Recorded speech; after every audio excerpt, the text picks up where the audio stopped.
Time shot, it's time shot.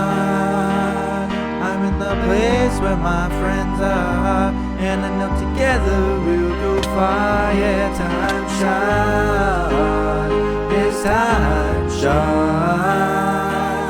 and I'm still doing things the time shot way.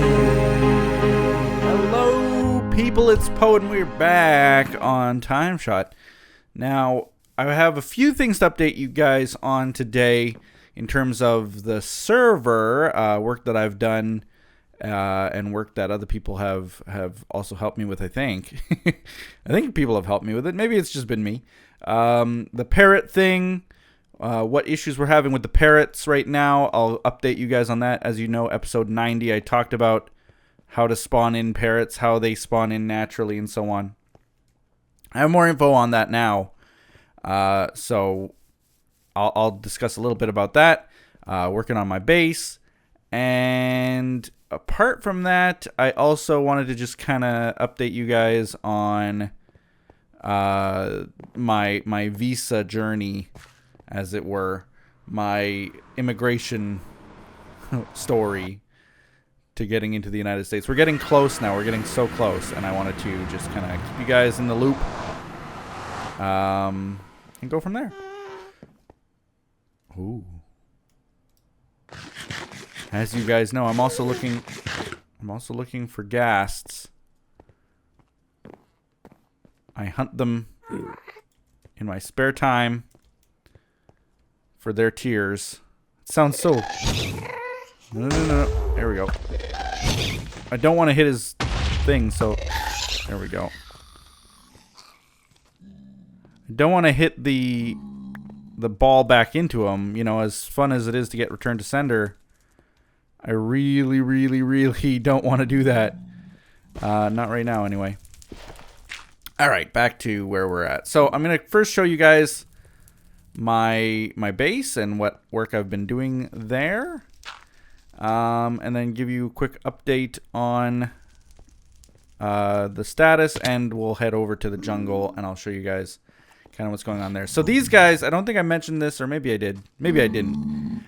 I've recorded, seriously, no kidding, I have recorded 3 episodes at least, I think maybe even 4, but 3 episodes for sure of TimeShot that I have not posted, and probably will never post because they just didn't turn out right.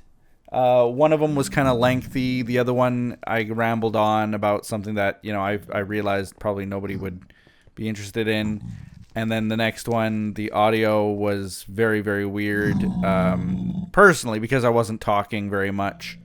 But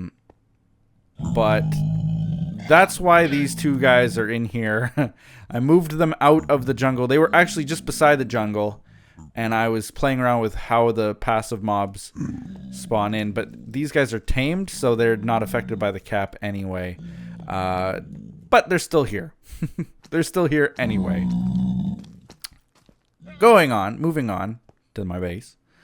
Got a few things to show you here. I've been working on villager housing. So this is the big project right now on TimeShot for me, is villager housing, getting things done.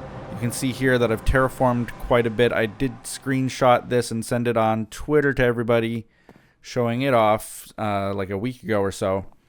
But what I didn't really show is that I now have these little boxy entrances and housing spaces. Of course, they will be decked out with quartz framing, quartz doorways, quartz walls, probably something in the floor. You can see I'm messing around with the floor design again. I like this look. It looks subtler than having quartz blocks all over the place, and it saves on quartz. But it doesn't really blend in very well with this. It's still a work in progress. It's still a very much work in progress. Like, I might actually be better off doing half slabs or cobble stairs than I am with the quartz stairs. But I do like the bridge design still, like this. So it's going to be kind of a toss-up on the design yet. I'm not finished with it yet. I'm not happy with this yet.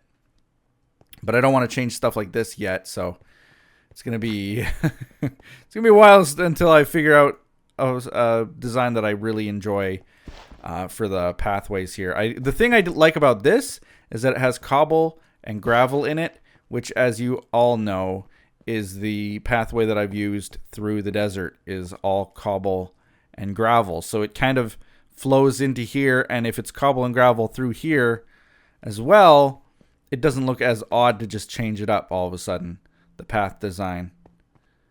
So I haven't done any... Have I? Have I done any? I don't think I've done any work on this side of the base, actually. Let's move on over to here again, and I'll show you the terraforming, at least, that I've got. Oop. Jump, jump. So this line right here, this stone line right here, that you can see where my cursor is right now, that is where the wall used to be. So this was kind of all a block higher, and it came out to, well, everywhere you see dirt there was covered by stone. All here was covered by stone. And then over here, this was a straight drop. This was a straight drop down. And I've now kind of padded it out a little bit to make it so that the pathway is walkable, so that people can walk on this pathway without it being just like one block wide or having to jump across, or the pathway being non-existent. I think that the stone did come up to about that line there, all the way across. So it's quite a dramatic change.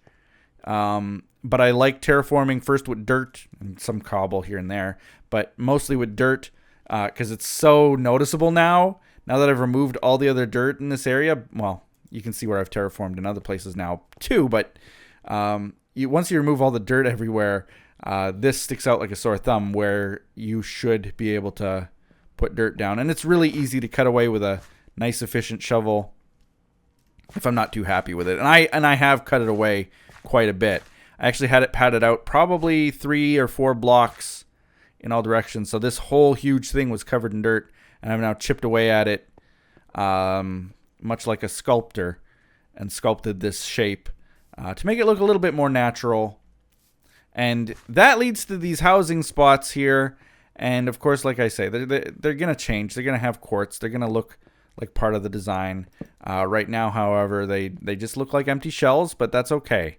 I'm just working on the shapes, the sizes, breaking through walls. Oh, no, that's too much, so seal it in. Maybe there should be a balcony here, things like that. Those are thoughts that I'm having, and that's why I'm playing around with it. I've done little houses like that here and there and everywhere. And you'll actually have to look for them, but they will blend in. I have a new pathway that I'm going to put right here, and it has housing again right here. Second floor right here. This room has windows. Some of the rooms have windows. I'm planning on maybe putting another housing unit inside there. Basically anywhere that I can, I will. Just to flush this place out with quartz and with liveliness, because there's going to be villagers in these houses, and it's going to look a lot better than just stone mountains everywhere. The thought did cross my mind to also have another house way up there somewhere, but I'd have to have some way, a pathway to get up there. So lots planned, lots to do. I also did some pathways down by the docks there. I have a little mining shop that I'm going to open up right there where my cursor is right now, by the mine that I have down there. So we've been working pretty hard off camera on some of this. Actually, it was in... Wow. What? Where is this guy from? What is he? Speed hacker. What the crap? Where'd that guy even come from? Where'd that guy... Seriously, though. Like, it feels lit up all over here. I can't... There's maybe a little bit of a dark spot right way over there. I don't see any noticeable other dark spots. Maybe right here. Maybe right here. I don't know. That doesn't seem like it. Oh, maybe even right there. Yeah, probably he spawned here and then crossed the bridge.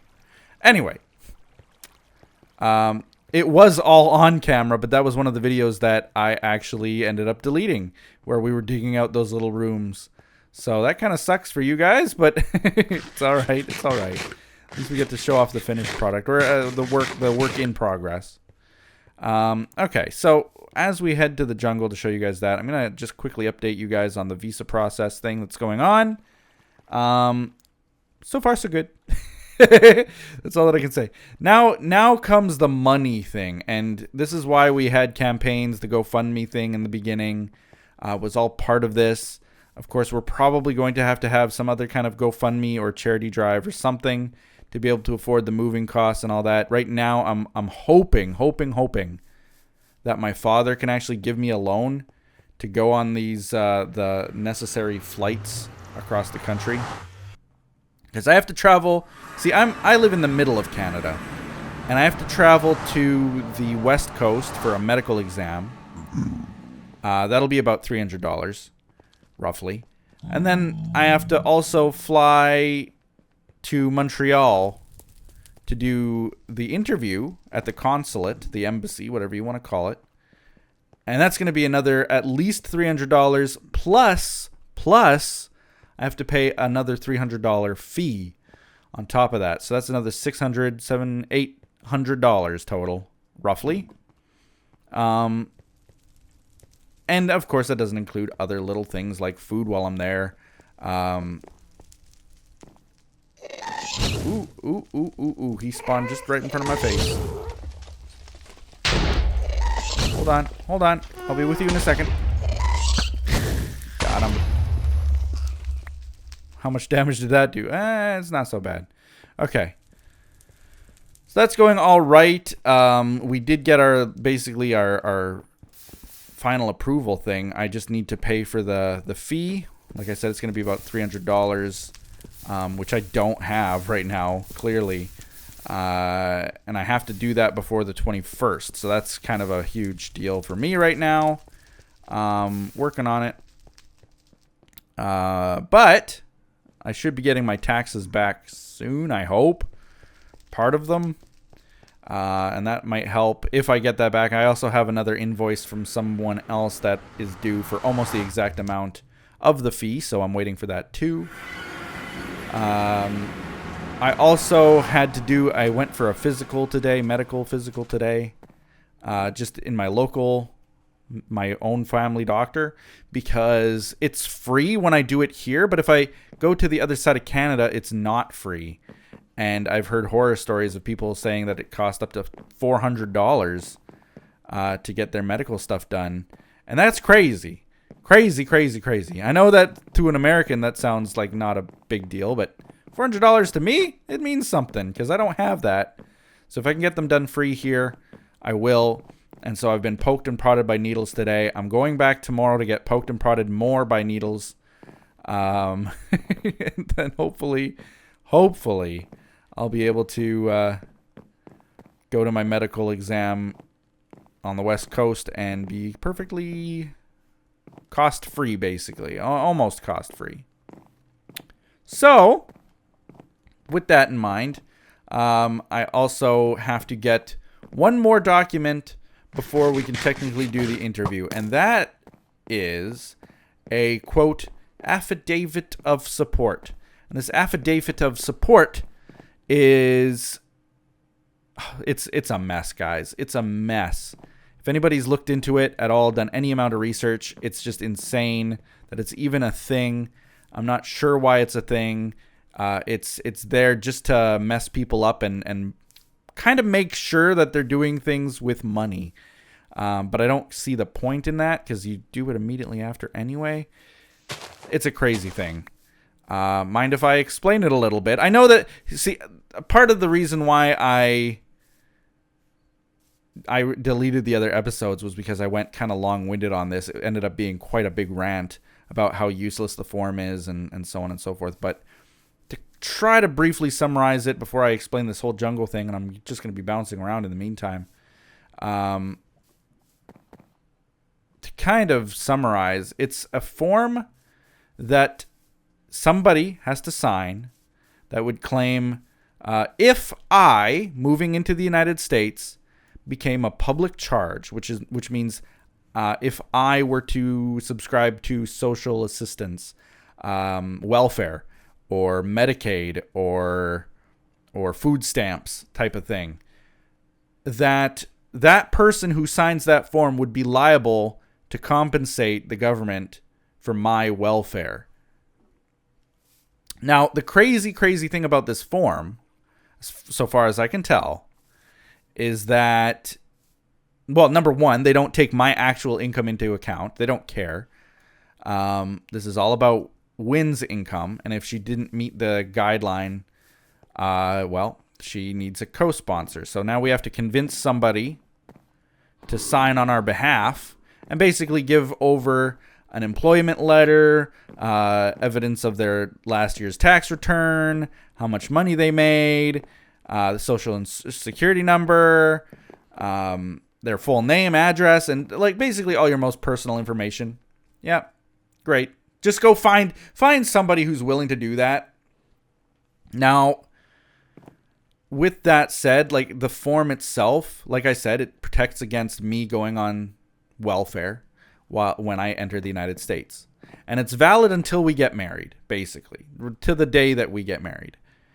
And the funny thing is that I've looked, and I've looked, and I've looked, and I've looked. And there is nothing. They do not give you welfare if you're not a citizen. And even then, stuff like Medicaid they don't give you anything until 5 years after you've been a citizen or resident. So these things that they're trying to protect against, I couldn't even get if I wanted to. And then I was telling my dad about this, and he said, that's funny. Like, if you were on welfare when you were there, why wouldn't you just move back to Canada? You know, like, it doesn't make sense. It doesn't make sense because I would have benefits in Canada. So, you know, it really doesn't make sense. They don't take my own income into account either. So I could make $1 million a year. Doesn't matter. Not that I do, but doesn't matter if I did, because they don't care. They care about what Wynn makes per year, and she didn't meet the minimum, honestly.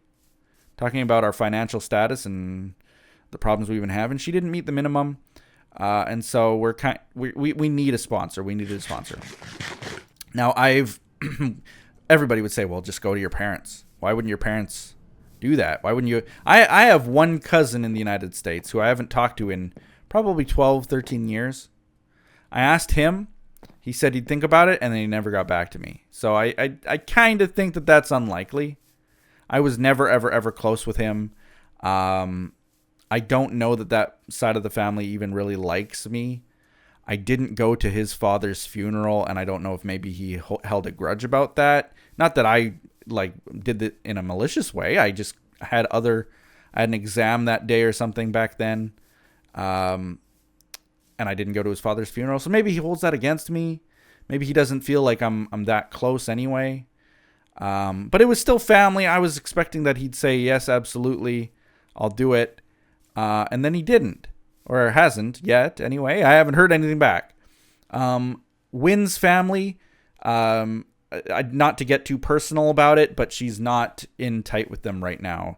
They had a bit of an argument about this, and to say the least, they're not on real talking terms right now. So the chances of them actually, well, they weren't going to sign the form anyway, just kind of out of spite, because that's the kind of people that they are. And it's sad, you know. I want to be a good son-in-law to the mother there, or not son-in-law, but what is it son-in-law? Yeah, I guess it's son-in-law. To my mother-in-law. And to that whole side of the family. But it feels weird now for me if I'm trying to make good impressions, and, you know, I give them hugs when I meet them, and it's always friendly and cheerful and good times. And then as soon as the door closes and you're out the door and you're driving away, they're behind your back talking bad about you, and I get that impression. I just wanted to leave a good impression, and I get the impression that it doesn't matter how good of an impression I make.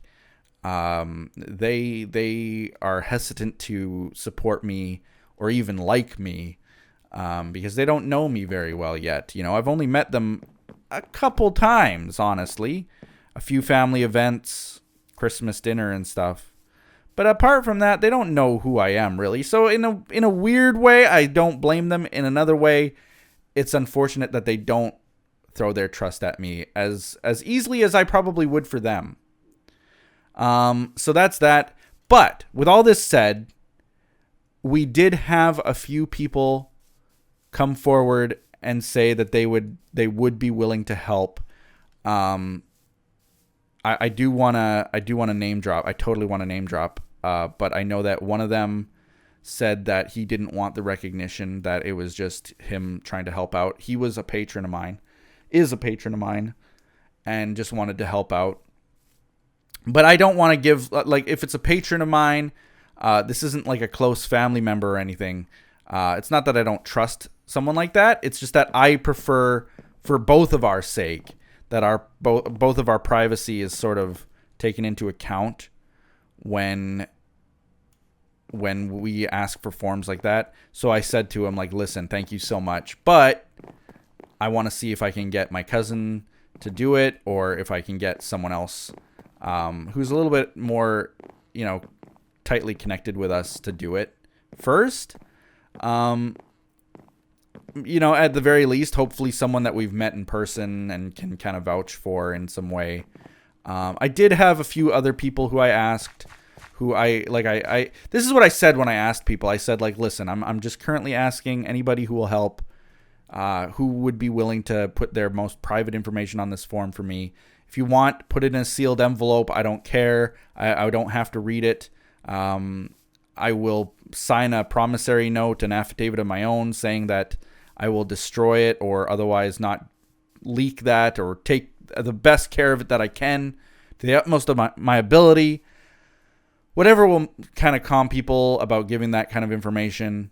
And then, I did say to people, like, listen, like, don't feel like if you say no to me that I'd be offended by that. And it's absolutely true. I did ask a few other people from TimeShot, and I did get some no answers. And it's like I say, I don't hold it against them whatsoever.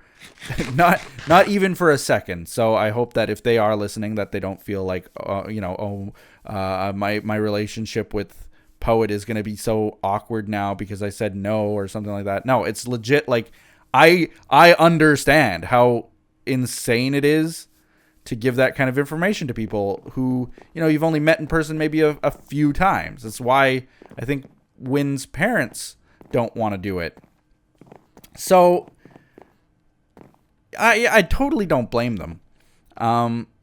We did get one of Wynn's friends, her old coworker that she used to work with, is going to sign it. Her husband, actually, is going to sign one. And then there is someone from TimeShot who I don't know if they want to be named yet, or at all, because it might be the case, it's not like we're doing it for recognition or anything, but they know who they are, and I appreciate them incredibly. Like, it still took them even like a long time, a lot of talking it over with people to make sure that this was a good decision to make, what the risks were, understanding them, and deciding that yes, we can put our trust in this person. So I'm so humbled that I thought when we first started this process we wouldn't get one, and we were devastated. Like, Wynn was crying. Wynn was absolutely a wreck, because when I told her, like, listen, we do have to get this co-sponsor. We can't get on without it. You unfortunately didn't meet the requirement, so we need that sponsor. We need it. And to that, she was devastated. She was absolutely destroyed by it. Getting these not one but two, actually in fact 3 people who are willing to sign it, it's insane. It's insanely nice. It's insanely good. I think that we are going to, like, as far as the patron goes who is willing to sign it, I think we're gonna just take a step back from that now, just because it's not like we're not trusting that person, is like I said, but just because we want to be able to put our information and the other person's information into the hands at least of people who we've met before, to be a little bit more comfortable for all people.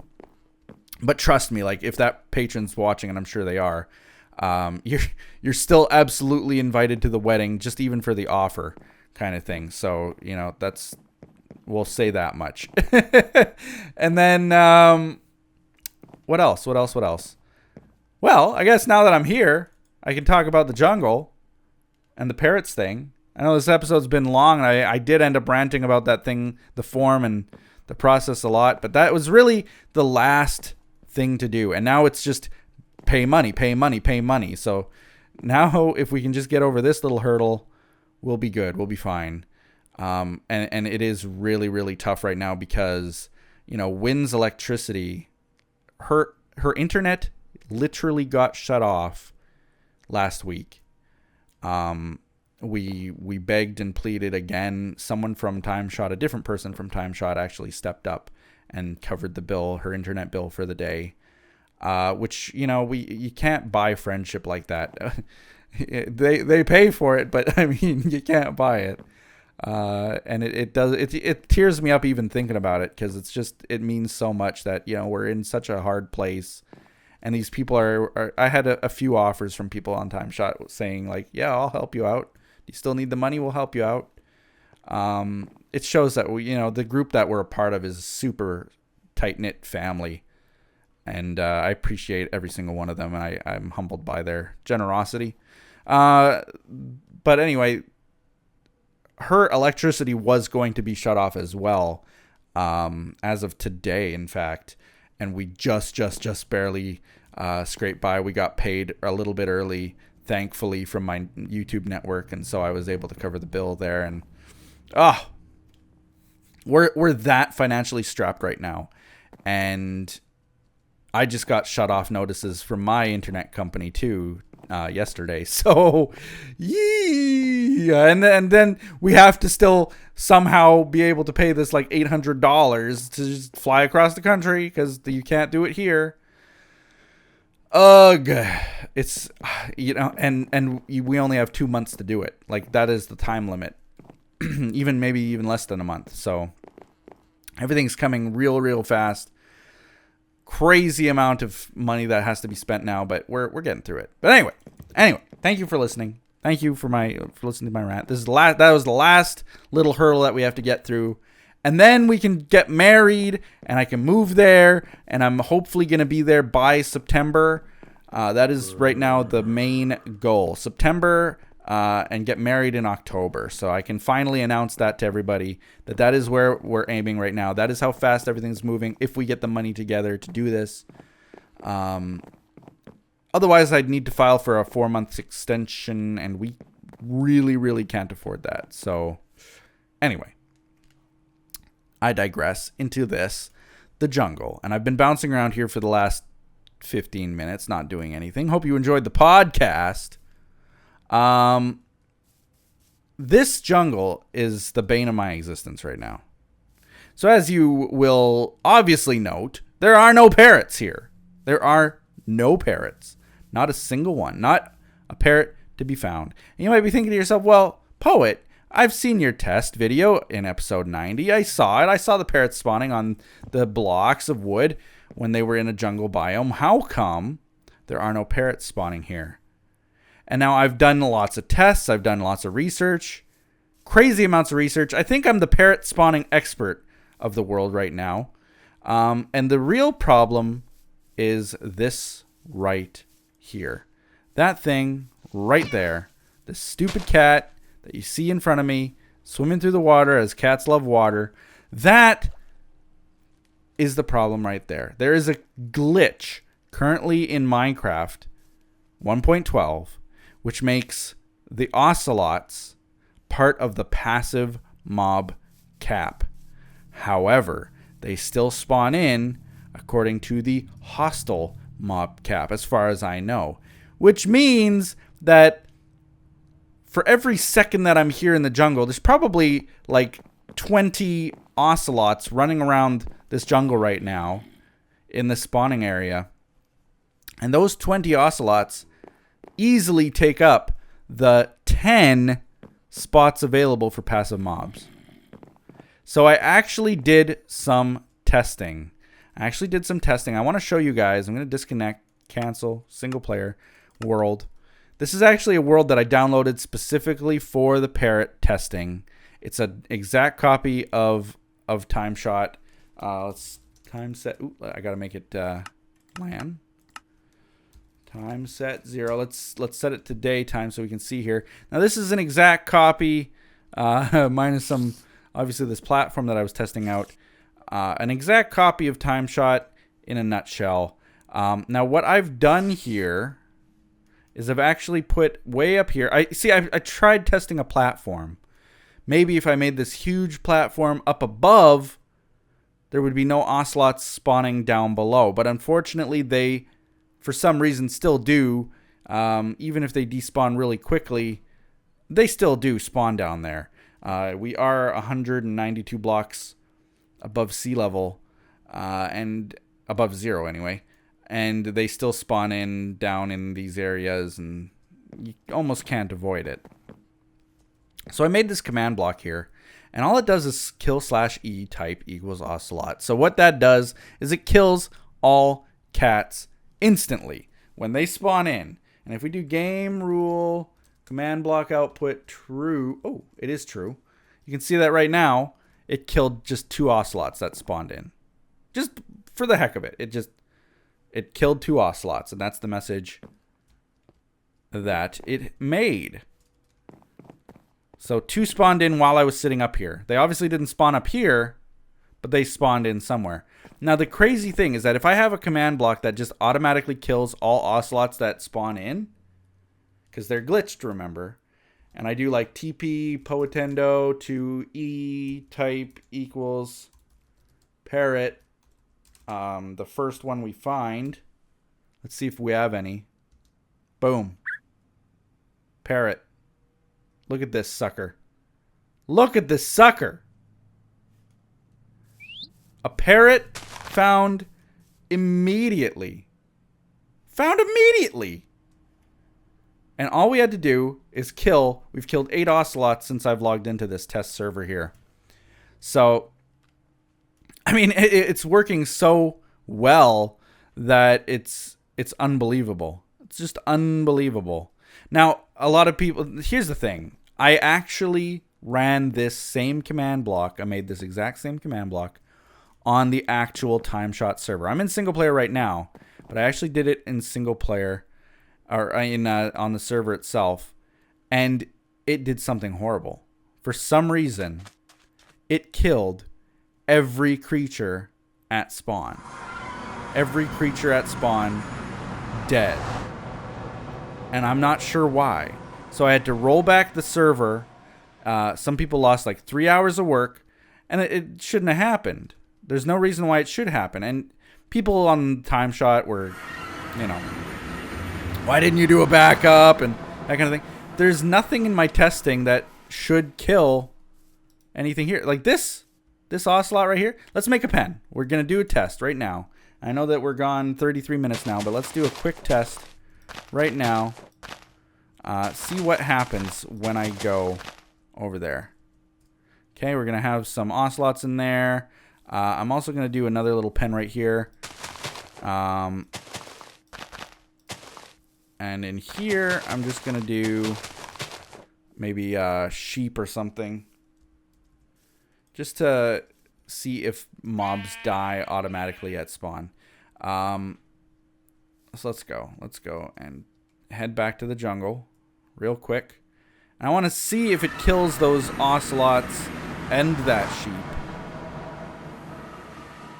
at spawn. See, a lot of people on TimeShot, the members were, some of them I guess were not annoyed that I didn't do a backup, but kind of wondering why I didn't do testing or anything like that. Now, it did kill, look at that. It just killed a crap ton of ocelots. Okay. Let's go back. That Command block just deleted a crap ton of ocelots. I don't know if it's because it's single player that did that, but let's go check. I can see it easily killing all cats in the area. Okay, we're back here. And they're dead. But the sheep remains. The sheep remains. Now, this is how it worked in my testing as well. And Mara's cats, she has 3 cats, or had 3 cats in this area. And they would have to be moved before that command was run. I knew that. However, it looks like no other mobs die. No other mobs get killed by that command. So I ran that command on TimeShot on the actual server. And I go over here and I realize, wait a minute, everything in here is dead. Everything in here is gone. Where is everything? So then I go over to the little pit here. Everything's gone. Where is everything? Everything's dead. And you'll notice that they are dead here in my test server too, but that's only because I did /kill everything. There's no reason though why this sheep should ever disappear when I run that command. But they did, so now I'm scared to do that fix on the actual server itself. But if you yourself are running a Minecraft server and you've got old generation, old chunks, old Minecraft chunks that won't load in any new parrots, the problem is the ocelots, because they are currently glitched in Minecraft. This is, I'm not just saying this, I'm not just saying it's a possibility. This is an actual bug report has been issued for this issue. That the fact that ocelots count towards passive mob count right now, that is an actual bug report that has been created on the Mojang website, bug tracker. And the parrots not spawning in are part of that. So if you have a existing server, you need to kill all ocelots automatically. And you can, of course, always go game rule, command block output false, and then you'll never see another one dying again. Now, a lot of people are saying, well, on my patron server, it works just fine. But we've noticed that Spigot servers, Sponge servers, Bucket servers, and other custom Minecraft server jars, they aren't affected by the same glitch for some reason. Ocelots spawn just fine. Because apparently those developers made it backwards compatible a little bit better than Mojang did. So they are just... look at this. Look at these suckers just spawning in everywhere now. The other weird thing is that other mobs tend to be spawning in naturally too, like pigs. Got sheep in some places I noticed. Like at spawn, there was even a little horse. And trust me, I've killed all of the other mobs in this area repeatedly. But it seems like by killing the ocelots, there's another glitch where other passive mobs now randomly spawn in as well. I'm not sure why. Might be part of it too. Why parrots don't spawn in. But in any case, yeah, it seems like Spigot servers are not affected by it. It makes me very tempted to upgrade, to change TimeShot to that kind of a server as well, rather than a straight vanilla. Now, we'd still be vanilla technically, but there's still something a little bit lost when you can't run a vanilla jar. And you're waiting for updates and so on. But in the meantime, I'm going to still play around with testing command blocks like that. And if I can get one working and it works well, we will have parrots on TimeShot, even if it means me putting a command block to do it. And I feel like putting a command block to fix a bug that isn't supposed to be there is a valid use of a command block in a vanilla environment. That is my opinion. You can disagree all you want that it's not vanilla anymore. But this is a block that is available in vanilla Minecraft. And if we're fixing a bug, I feel like it's not cheating. As opposed to a lot of people were saying on TimeShot, well, just spawn in some eggs. Spawn in some parrot eggs. Take some parrots, spawn eggs, and just place them around, and there you go. There's your parrots. Enjoy, everybody. This takes away from something. You know, I want to be able to find parrots. I want to be able to see the one that I like and tame it. Rather than just going like this. You know? Finding these 3 right here is cool. The fact that they spawned in, really amazing. Going like that isn't. So I'm still hoping to do a command block solution. And we'll go from there. But anyway, this has been a 40-minute episode, so hope you guys enjoyed it. I apologize for getting kind of podcasty there too for a while. But there we go. I've talked about the upgrades to my base. I talked about the Visa progress right now. That we're kind of like, we're $800 short, but we're working on it the best we can. I talked about the Parrots spawning. And now you guys are all up to date with everything that's going on TimeShot and with me. So we'll see you next time. Bye-bye.